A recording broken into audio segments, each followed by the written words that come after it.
चलिए attention, good morning to all. दोस्तों आप सबका एक बार फिर से एनएससी फिजिक्स क्लास में वेलकम है।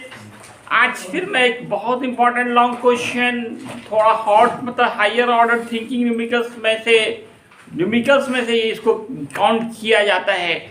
एक क्वेश्चन के शो करना नैंड गेट या फिर नॉर गेट एक यूनिवर्सल गेट होता है।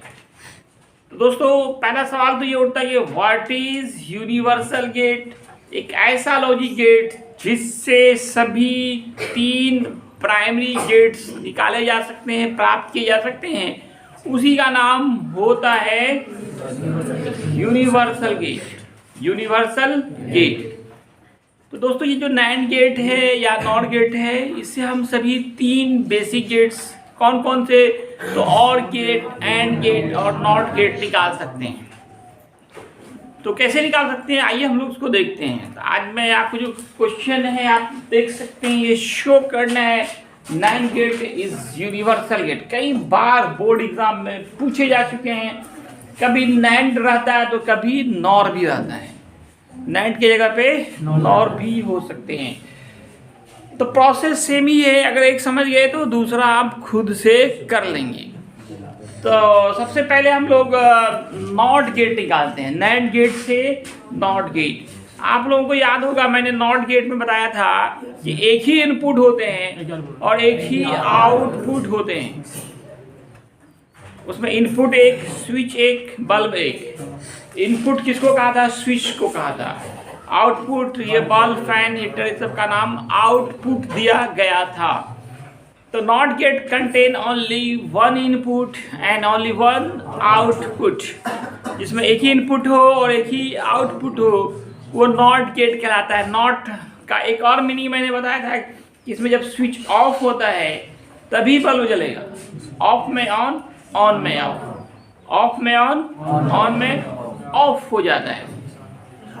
तो दोस्तों सबसे पहले हम लोग नैंड गेट से नॉट गेट निकालने जा रहे हैं। इसके लिए करना क्या पड़ेगा, अब याद कीजिए ये सिंबल होता था नैंड गेट का, एक स्टाइलिश डी मैंने कहा था लिखिए और उसमें एक सर्कल लगा दीजिए। It is the symbol of NAND gate. इसमें दो इनपुट्स होते थे और एक आउटपुट। आपको करना चाहिए दोनों इनपुट्स को कनेक्ट कर देना, एक तार से दोनों को जोड़ के एक बना देना है। दोनों को क्या बना देना, एक, क्योंकि इसमें एक ही इनपुट होते हैं, एक ही आउटपुट होते हैं। तो हम लोग क्या करते हैं, नैंड गेट के दोनों इनपुट्स को जोड़ देते हैं। जोड़ दिया तो वो एक इनपुट हो गया, आउटपुट तो एक हमेशा होता ही है।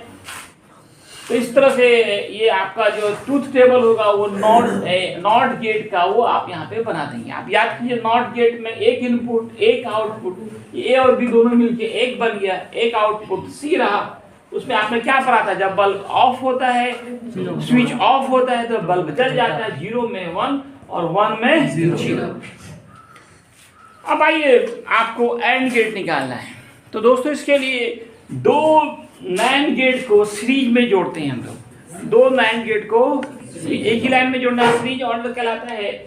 तो ये देखिए दोनों को सीरीज में जोड़ दिया गया है। पहला का जो आउटपुट है वो दूसरा जो है उसके इनपुट से दोनों को जोड़ करके तब जोड़ा गया है। दोनों इनपुट को मिला करके एक बना करके उसे हम जोड़ देंगे। और जो आपने एंड गेट में क्या देख रहे थे, किसी एक को ऑन करने पे बल्ब नहीं जलता था, दोनों ऑफ हो तब भी नहीं जलता था, एक ऑन एक ऑफ हो तब भी नहीं जलता था। बल्ब कब जलता था, जब ऑल स्विच आर ऑन। तो 0 में 0 था, 1 0 में 1, 0 1 में 1, 1 1 करेंगे, जब दोनों स्विच ऑन होगा तभी हमारा बल्ब जल रहा है। अब आइए हम लोगों को और गेट निकालना है दोस्तों। तो और गेट निकालने के लिए हम लोगों को 3 नैंड गेट लेना पड़ेगा। How many, 3 NAND gates. और उसमें से 2 पैरेलल होंगे और फिर उसको दोनों को एक साथ तीसरे से कनेक्ट करना पड़ेगा। आप देख सकते हैं ये दोनों पैरेलल में है। इन दोनों के इनपुट को जोड़ के एक बनाइए, इन दोनों के इनपुट को एक, ताकि 2 इनपुट हो जाए। अब इस दो को मिला करके दूसरे वाले से हम लोग कनेक्ट कर देते हैं, तीसरे वाले से। 2 तो यहाँ हुआ, दोनों के इनपुट को जोड़ के एक एक कर दिया और इन दोनों को ले जाके कहाँ जोड़ दिया, तीसरे वाले NAND गेट से। और आपको ट्रूथ टेबल किसका बना देना है? और गेट। और में क्या देखते थे, कोई एक स्विच को भी ऑन कर देते हैं तो बल्ब जल जाता है। जब दोनों ऑफ हो तभी नहीं जलता है, दोनों ऑफ हो तभी बल्ब नहीं जलता, आउटपुट नहीं मिलता। बाकी से ये आउटपुट मिलता है। 0 में 0 था, 0 1 में 1, 1 0 1, 1 1 में भी 1। इसी तरह से काम आपको एक होमवर्क दिया गया है, शो करना है NOR gate is universal gate. बिल्कुल सेम है। इसमें देखिए थोड़ा सा अंतर करना पड़ेगा, थोड़ा सा अंतर होता है दोस्तों। क्या नॉट में तो कुछ नहीं करते हैं, बस सिंबल बनाना है यहाँ पे नॉर गेट का। नॉर गेट में क्या था, मछली का मुंह जैसा बनना था, उसमें एक सर्कल। नॉट गेट में तो बस एक को लेंगे, दोनों के इनपुट को जोड़ देंगे। लेकिन ये जो 2 वाला जो है ना, 2 वाला ये इस तरह से जो कनेक्ट किए, ये और के लिए हो जाएगा। और 3 वाला जो लेंगे वो एंड के लिए हो जाएगा। यही उल्टा कर देना है। सिर्फ क्या करना है, ये जो हम लोगों ने एंड वाला प्राप्त किया है, इस तरह का फिगर, ये जब इस तरह का फिगर बनेगा, 2 को जोड़ेंगे, सीरीज में जोड़ेंगे नॉर गेट को, तो यहाँ ट्रूथ टेबल उसका बनाएंगे और उस वाले में ट्रूथ टेबल इसका बनाएंगे। मतलब 2 को जोड़ने पे एंड क्या मिलेगा, और गेट, और 3 को जोड़ेंगे तब वहां पे NAND गेट प्राप्त होता है। अब आप इंटीग्रेटेड सर्किट पढ़ने जा रहे हैं। IC बोलते हैं ना, टीवी का IC उड़ गया। टीवी का जब IC उड़ जाता है ना, बहुत खर्चा पड़ता है, 5000 से बेसी का खर्चा लगभग पड़ जाता है। अब टीवी कोई काम नहीं करता। IC सुना ना, इंटीग्रेटेड सर्किट। IC का फुल फॉर्म होता है इंटीग्रेटेड सर्किट। ये भी सेमीकंडक्टर सिलिकॉन के चिप्स के बने होते हैं, जिसमें एक छोटे से टुकड़े पे कई सेवरल्स, उसमें आपको diodes, transistors, condensers, coils, resistors, बहुत कुछ लगे होते हैं एक छोटे से चिप्स में। एक छोटे से चिप्स में आपका छोटा सा, इतना छोटा सा होता है, लेकिन उसमें क्या रहते हैं, है ना, बहुत सारे डायोड, ट्रांजिस्टर और कंडेंसर, कॉइल, रेजिस्टर सब लगा रहता है।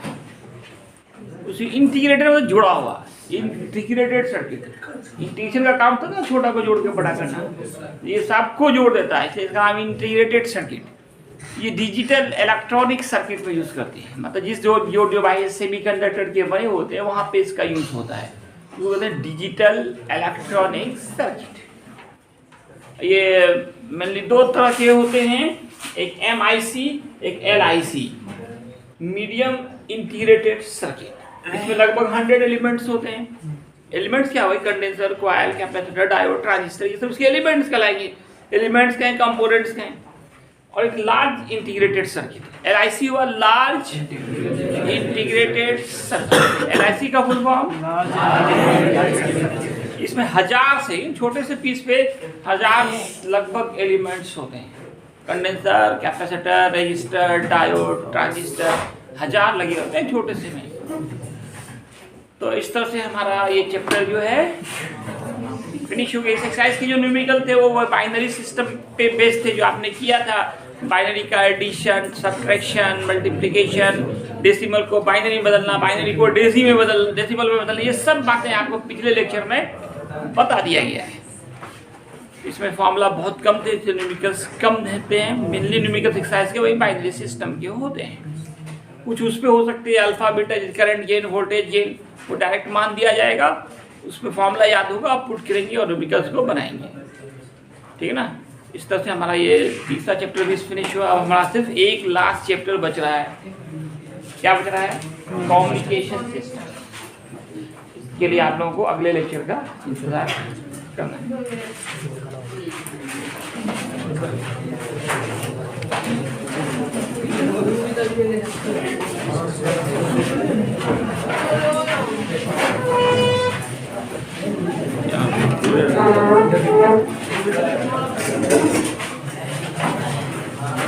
इधर से ठीक है।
इसका तो कोई इलाज ही नहीं हो रहा है।